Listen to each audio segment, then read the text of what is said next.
सुप्रभात बच्चों।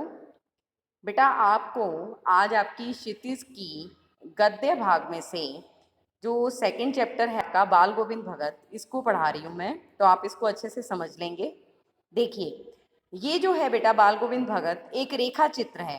रेखा चित्र होता है जिसमें सारी की सारी, जिस तरह रेखा चित्र नाम से ही सुन के आपको पता चल रहा है कि जिसमें रेखा खींची जाती है, तो इसी तरह से बाल गोविंद भगत इसमें भी एक व्यक्ति की जो है रेखा चित्र, यानी कि उसके बारे में पूरा का पूरी जानकारी दी गई है कि उसका कैसा व्यवहार था, तो उसी के लिए उसको रेखा चित्र का नाम दिया गया है।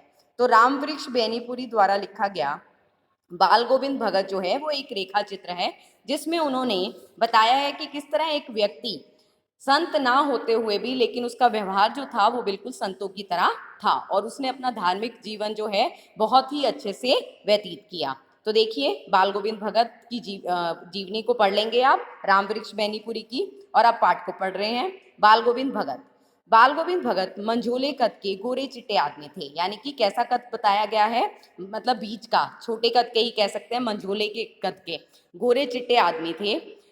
60 से ऊपर के ही होंगे, एज बता दी गई है कि 60 से ऊपर के ही होंगे। बाल पक गए थे, लंबी दाढ़ी जटाजूट तो नहीं रखते थे, किंतु हमेशा उनका चेहरा सफ़ेद बालों से ही जगमग किया रहता था।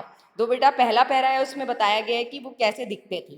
कपड़े बिल्कुल कम पहनते थे, कमर में एक लंगोटी मात्र और सिर में कबीर पंथियों की सी कनपटी टोपी। कबीर पंथी बोला गया है जो कबीर के रास्ते पर चले, ऐसे शिष्य जो कह सकते हैं, उनके लिए क्या है, कबीर पंथ पर जिन्होंने अपने जीवन को व्यतीत किया, कबीर के रास्ते पर चले। किसी कनपटी टोपी, कनपटी टोपी मतलब कि कान तक जो थी वो टोपी पहुंचती थी, उस तरह ही जैसे कबीर पहना करते थे वैसे ही टोपी पहना करते थे। जब जाड़ा आता एक काली कमली ऊपर से ओढ़े रहते, मस्तक पर हमेशा चमकता हुआ रामानंदी चंदन, जो नाक में एक छोर से ही औरतों के टीके की तरह शुरू होता। गले में तुलसी की जड़ों की एक बेडोल माला बांधे रहते, बेडोल यानी कि बिना आकार की माला बंधी रहती। तो इस तरह हमें पता चला कि बाल गोविंद भगत जो थे वो किस तरह का पहनावा था उनका। अब ऊपर की तस्वीर से यह नहीं माना जाए कि बाल गोविंद भगत साधु थे, नहीं, बिल्कुल गृहस्थ। गृहस्थ क्या होता है, जिन्होंने शादी की, जिनका अपने बच्चे थे, तो परिवार था जिनका, तो गृहस्थ कहा गया है। उनकी गृहिणी की तो मुझे याद नहीं, मतलब लेखक बताना चाह रहे हैं रामवृक्ष बेनीपुरी जी कि उनकी पत्नी के बारे में तो मुझे नहीं पता, लेकिन उनके बेटे और पतोहू को, पतोहू कहा गया है बेटे की पत्नी, तो यानी बहू, तो को मैंने देखा था। थोड़ी खेती बाड़ी भी थी, एक अच्छा साफ सुथरा मकान भी था, किंतु खेती बाड़ी करते, परिवार रखते भी बाल गोविंद भगत साधु थे। साधु की सब परिभाषाओं से खरे उतरने वाले, कबीर को साहब मानते थे। साहब मानते थे मतलब अपना गुरु मानते थे। उन्हीं के गीतों को गाते, उन्हीं के आदेशों पर चलते थे। संत कबीर सुना ही है आपने, जैसे तुलसीदास और काफ़ी हमारे संत समुदाय रहा है, तो उसी में ही संत कबीर भी कहे जाते हैं। आपने पुस्तक में पढ़ा भी होगा, कबीर की साखियाँ इस तरह से हमने पढ़ी हुई हैं।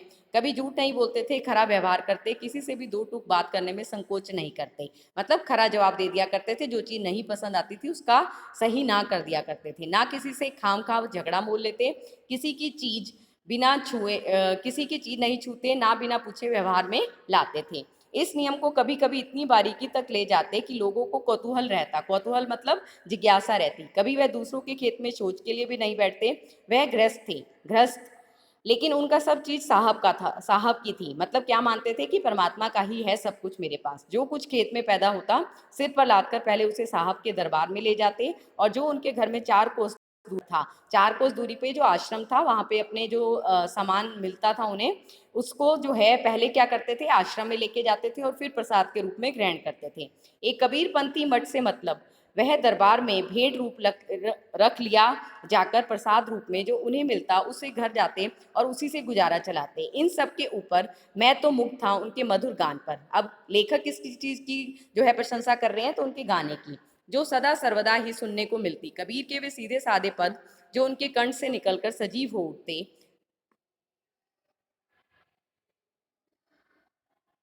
आषाढ़ की रिमझिम है, आषाढ़ महीना बताया गया है, जैसे अंग्रेजी में हमारे जनवरी फरवरी होते हैं बेटा, इसी तरह से जो सावन से पहले का महीना है, आषाढ़ का महीना, उसके लिए कहा गया है कि हिंदी कैलेंडर के अनुसार आषाढ़ मास कहा गया है, आषाढ़ का महीना।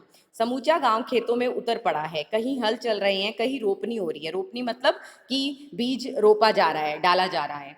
धान के पानी भरे खेतों में बच्चे उछल रहे हैं। धान समझते ही हो बेटा, अनाज के लिए कहा गया है। चावलों के जो पानी भरे खेत हैं उसमें बच्चे खेल रहे हैं मतलब। औरतें कलेवा लेकर, कलेवा क्या होता है बेटा?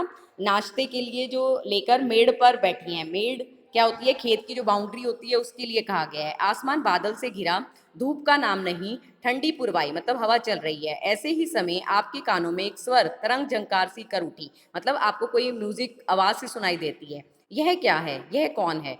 यह पूछना ना पड़ेगा। बाल गोविंद भगत समूचा शरीर कीचड़ में लिथड़े अपने खेत में रोपनी कर रहे हैं।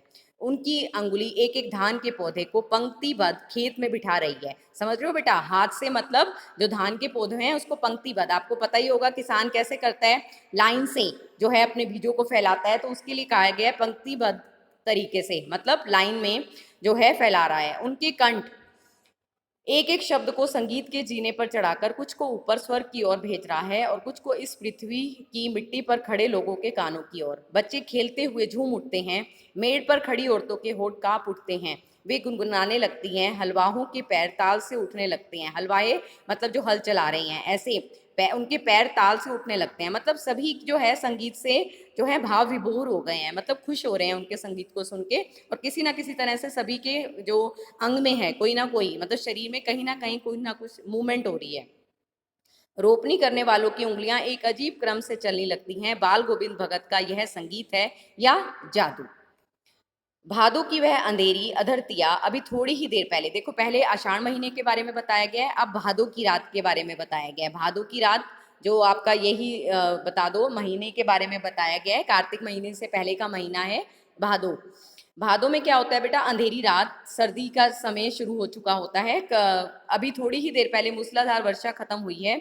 बादलों की गरज, बिजली की तड़प में आपने कुछ नहीं सुना हो, किंतु अब झिल्ली की झंकार या दादरों, दादरों मतलब मेंढक की टटर बाल गोविंद भगत के संगीत को अपने कोलाहल में डुबो नहीं सकती। उनकी खंजड़ी, खंजड़ी होता है बेटा बजाने वाला यंत्र, जो हाथ में आपने देखा होगा संत महात्मा नारद मुनि जी रखते हैं, जैसे डिमक डिमक बज रही है और वे गा रहे हैं। गोदी पे पियवा झमक उठे सकियां, चिहुक उठे ना, हाँ पिया तो गोद में हो, किंतु वह समझती है वह अकेली है, चमक उठती है चिहुक उठती है। यहाँ पे बेटा बताया गया है आत्मा का परमात्मा से जब मिलन हो जाता है तो उसके लिए कहा गया है कि गोदी में पियवा, मतलब आत्मा जो हमारे शरीर में ही जो है परमात्मा का निवास स्थान है, मतलब परमात्मा हमारे अंदर ही रहता है लेकिन हम उसको बाहर ढूंढ रहे हैं। तो यहाँ पे यही बताया गया है कि नायिका जो है नायक को बाहर ढूंढ रही है जबकि वो उसके साथ में ही है, यानी कि परमात्मा उसके साथ में ही है। चिहुक उठती है उसी भरे बादलों वाले भादों की आधी रात में। उनका यह गाना अंधेरे में अकस्मात, अकस्मात मतलब अचानक कौंध उठने वाले बिजली की तरह किसे न चौंका देता। अरे अब सारा संसार निस्तब्धता में सोया है। बाल गोविंद भगत का संगीत जाग रहा है, जगा रहा है, तेरी गठरी में लागा चोर मुसाफिर जाग जरा। मतलब क्या कहा जा रहा है कि तुम जो रात्रि में सो रहे हो, तुम्हें इस तरह सोना नहीं चाहिए। जैसे सुबह का समय कहा जाता है बेटा कि प्रभात बेला का समय परमात्मा को याद करने का होता है, तो उसके लिए कहा गया है कि तुम सोए मत रहो बल्कि जागो मुसाफिर जाग जरा। मतलब कभी भी तुम्हारी मृत्यु आ सकती है तो तुम्हें उठकर जो है परमात्मा का सिमरन करना चाहिए। यहाँ तक सभी को समझ आया? धन्यवाद।